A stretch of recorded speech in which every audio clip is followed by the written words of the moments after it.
Assalamualaikum warahmatullahi wabarakatuh. Nah, di pertemuan ketiga materi pembelajaran pendidikan Pancasila hari ini kita akan membahas tentang sistem demokrasi dan dinamika dalam berpancasila. Nah, sistem demokrasi Pancasila adalah suatu sistem pemerintahan yang menggabungkan suatu prinsip-prinsip demokrasi Pancasila. Nah, dalam sistem ini, kekuasaan itu tertinggi dipegang oleh rakyat, yang mana pemerintah harus bertanggung jawab penuh terhadap rakyat kita. Sudah saya rangkum prinsip-prinsip demokrasi dalam Pancasila. Nah, yang sudah saya paparkan dalam video berikut, mari kita tonton videonya. Nah, semoga apa yang kita pelajari hari ini bisa bermanfaat dan berkah barokah untuk kita semua.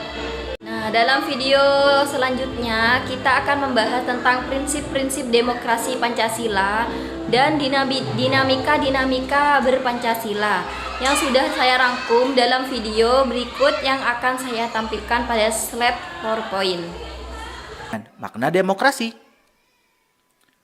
Menurut Kamus Besar Bahasa Indonesia, demokrasi itu merupakan istilah politik yang berarti pemerintahan rakyat.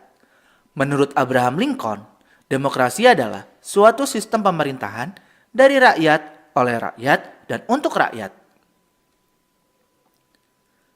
Kita bahas klasifikasi demokrasi. Demokrasi itu dapat diklasifikasikan berdasarkan 3 hal berikut. Berdasarkan titik berat perhatiannya, berdasarkan ideologi, dan berdasarkan proses penyaluran kehendak rakyat. Nah, untuk yang ini kita akan bahas satu persatu ya. Kita mulai dengan demokrasi berdasarkan titik berat perhatiannya. Dilihat dari titik berat yang menjadi perhatiannya, demokrasi itu dapat dibedakan lagi menjadi 3 bentuk. Ada demokrasi formal, demokrasi material, dan demokrasi gabungan. Demokrasi formal yaitu suatu demokrasi yang menjunjung tinggi persamaan dalam bidang politik, tanpa disertai upaya untuk mengurangi atau menghilangkan kesenjangan dalam bidang ekonomi. Nah, bentuk demokrasi ini biasanya dianut oleh negara-negara liberal. Sedangkan demokrasi material yaitu demokrasi yang dititik beratkan pada upaya menghilangkan perbedaan dalam bidang ekonomi, sedangkan persamaan dalam bidang politik kurang diperhatikan, bahkan kadang-kadang dihilangkan. Bentuk demokrasi ini dianut oleh negara-negara komunis.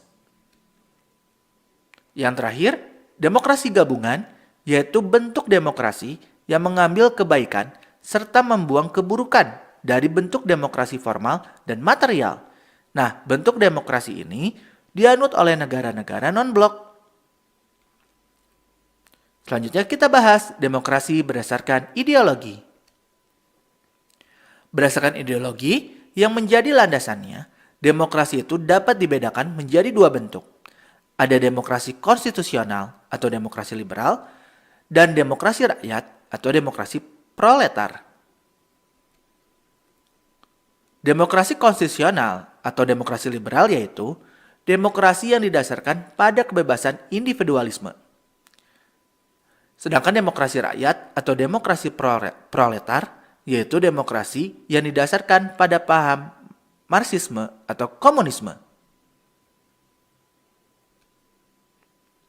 Selanjutnya, kita bahas demokrasi berdasarkan proses penyaluran kehendak rakyat. Menurut cara penyaluran kehendak rakyat, demokrasi itu dapat dibedakan menjadi 2 bentuk. Ada demokrasi langsung dan tidak langsung.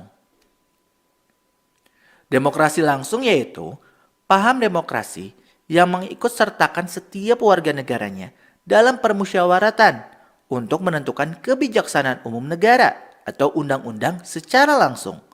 Sedangkan demokrasi tidak langsung yaitu paham demokrasi yang dilaksanakan melalui sistem perwakilan. Selanjutnya, kita mulai bahas ke prinsip-prinsip demokrasi. Prinsip-prinsip demokrasi yaitu menyelesaikan perselisihan dengan damai dan secara melembaga, menjamin terselenggaranya perubahan secara damai dalam suatu masyarakat yang sedang berubah, menyelenggarakan pergantian pimpinan secara teratur, membatasi pemakaian kekerasan sampai minimum, mengakui serta menganggap wajar adanya keanekaragaman, dan menjamin tegaknya keadilan. Menurut Al-Moody, suatu negara dapat disebut berbudaya demokrasi apabila memiliki soko guru demokrasi sebagai berikut. Kedaulatan rakyat, pemerintah berdasarkan persetujuan dari yang diperintah, kekuasaan mayoritas, hak-hak minoritas, jaminan hak-hak asasi manusia, pemilihan yang bebas dan jujur, persamaan di depan hukum, proses hukum yang wajar, pembatasan pemerintahan secara konstitusional, pluralisme sosial, ekonomi, dan politik, serta nilai-nilai toleransi, pragmatisme, kerjasama, dan mufakat. Kemudian kita bahas juga prinsip-prinsip demokrasi di Indonesia. Ahmad Sanusi mengutarakan 10 pilar demokrasi konstitusional Indonesia menurut Pancasila dan Undang-Undang Dasar Negara Republik Indonesia tahun 1945 sebagai berikut ini. Demokrasi yang berketuhanan yang Maha Esa, demokrasi yang dengan kecerdasan, demokrasi yang berkedaulatan rakyat, demokrasi dengan rule of law, demokrasi dengan pemisahan kekuasaan negara, demokrasi dengan hak asasi manusia, demokrasi dengan pengadilan yang merdeka, demokrasi dengan otonomi daerah, demokrasi dengan kemakmuran, serta demokrasi yang berkeadilan sosial. Selanjutnya kita bahas nilai moral demokrasi Pancasila. Demokrasi Pancasila mengandung beberapa nilai moral yang bersumber dari Pancasila, yaitu persamaan bagi seluruh rakyat Indonesia, keseimbangan antara hak dan kewajiban, pelaksanaan kebebasan yang dipertanggungjawabkan secara moral kepada Tuhan Yang Maha Esa, diri sendiri, dan orang lain, mewujudkan rasa keadilan sosial, pengambilan keputusan dengan musyawarah mufakat, mengutamakan persatuan nasional dan kekeluargaan, serta menjunjung tinggi tujuan dan cita-cita nasional. Selanjutnya kita mulai bahas ke periodisasi perkembangan demokrasi Pancasila. Dalam perjalanan sejarah ketatanegaraan negara kita, konstitusi yang pernah berlaku itu menganut prinsip demokrasi. Nah, hal ini dapat dilihat misalnya dalam ketentuan berikut ini, seperti dalam pasal 1 ayat 2 UUD 1945. Kemudian ada dalam pasal 1 ayat 2 UUD 1945 setelah diamandemen. Kemudian dalam Konstitusi Republik Indonesia Serikat pasal 1 ayat 1 dan pasal 1 ayat 2. Ada juga dalam UUDS 1950 pasal 1 ayat 1 dan pasal 1 ayat 2. Selanjutnya kita bahas indikator untuk menentukan negara demokratis atau tidak. Untuk melihat apakah suatu sistem pemerintahan adalah sistem yang demokratis atau tidak, dapat dilihat dari indikator-indikator yang dirumuskan oleh Afan Ghaffar berikut ini, yaitu akuntabilitas, rotasi kekuasaan, rekrutmen politik yang terbuka, pemilihan umum, dan pemenuhan hak-hak dasar. Selanjutnya kita bahas pentingnya kehidupan yang demokratis. Pada hakikatnya, semua negara itu dapat disebut sebagai negara yang demokratis apabila di dalam pemerintahan tersebut mencakup rakyat memiliki persamaan di depan hukum, memiliki kesempatan untuk berpartisipasi dalam pembuatan keputusan, memperoleh pendapatan yang layak karena terjadi distribusi pendapatan yang adil, memiliki kebebasan yang bertanggung jawab. Selanjutnya, perilaku yang mendukung tegaknya nilai-nilai demokrasi.